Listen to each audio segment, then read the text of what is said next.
Imagine stepping onto a beautiful shoreline after surviving a journey across the Atlantic that had already killed many of the people beside you. You expect gold. You expect opportunity. You expect a new beginning. Instead, your friends begin dying. The drinking water makes people sick. Food disappears. Disease spreads through the camp. And before long, people are eating rats, dogs, leather, and eventually, each other. This isn't fiction. It isn't a horror movie. It really happened. This is the story of Jamestown, the first permanent English settlement in North America. For centuries, it has been remembered as the birthplace of English America. But the real story is far darker. It is a story of greed, poor planning, desperation, and survival against impossible odds. This is the forgotten nightmare that almost ended England's dream of America before it ever truly began. England wants an empire. At the beginning of the 17th century, Spain had become one of the richest empires on earth. Gold and silver flowed into Europe from the Americas. England watched with envy.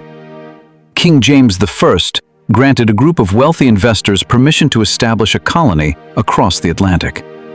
They called themselves the Virginia Company of London. This wasn't a mission for religious freedom. It wasn't about democracy, and it certainly wasn't about creating a future nation. It was a business investment. The investors wanted profit, gold, trade, natural resources, anything that could make them wealthy. In December of 1606, 3 small ships left England. On board, just over 100 settlers. Most had absolutely no idea what awaited them. In May of 1607, the settlers reached the banks of what they named the James River. Here, they founded Jamestown. At first glance, the location seemed perfect. Ships could easily reach it. The settlement could be defended from attack. Everything looked promising. But appearances were deceiving. The river water was often contaminated. The nearby marshes became breeding grounds for mosquitoes. Disease spread quickly. The soil wasn't ideal for farming. And perhaps the greatest mistake of all, they had built their settlement inside the territory of the powerful Powhatan Confederacy. Conflict was almost inevitable. Jamestown faced another serious problem. Many of its settlers weren't farmers. They were gentlemen. Men from wealthy families who believed physical labor was beneath them. Instead of planting crops, many searched endlessly for gold that didn't exist. Some even believed rivers would eventually lead them to Asia. Meanwhile, their food supplies disappeared. Disease spread through the settlement. Clean water became increasingly difficult to find. The colony began collapsing. Captain John Smith eventually imposed a simple rule. He who will not work shall not eat. It sounded harsh, but without discipline, Jamestown might not have survived at all. No story about Jamestown is complete without mentioning Pocahontas. Most people know the legend, a Native American princess who fell in love with Captain John Smith. But history tells a very different story.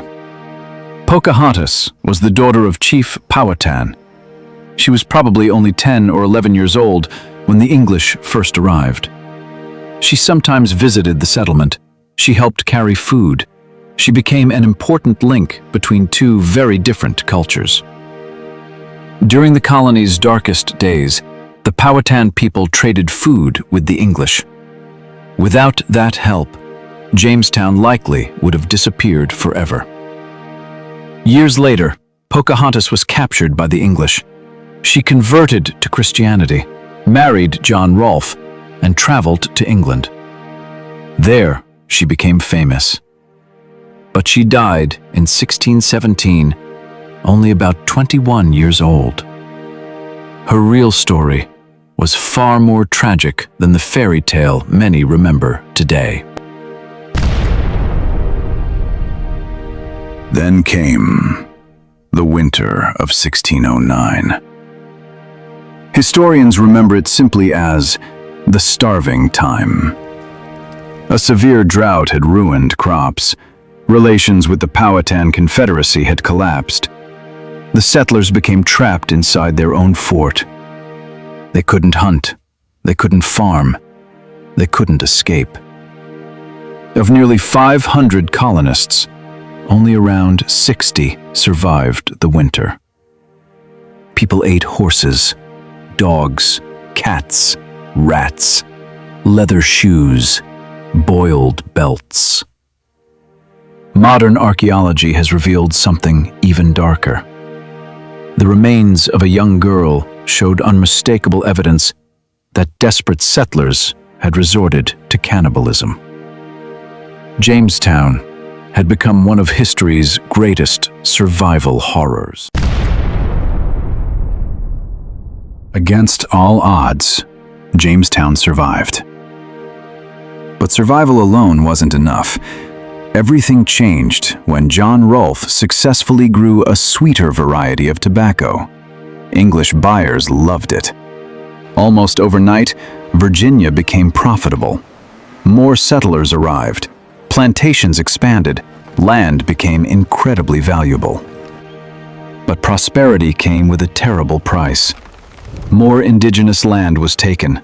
Violence increased. And in 1619, the first recorded enslaved Africans arrived in English Virginia. Their arrival marked the beginning of a system of slavery that would shape American history for centuries. Jamestown had finally become successful, but that success was built upon suffering.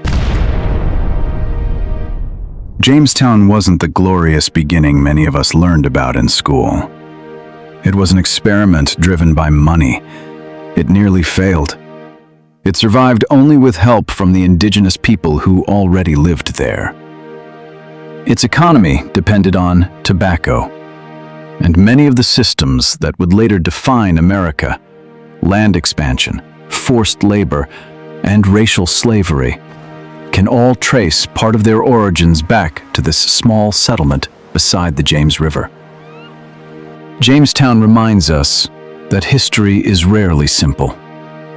Behind every famous beginning, there is often a story of hardship, mistakes, and extraordinary human endurance.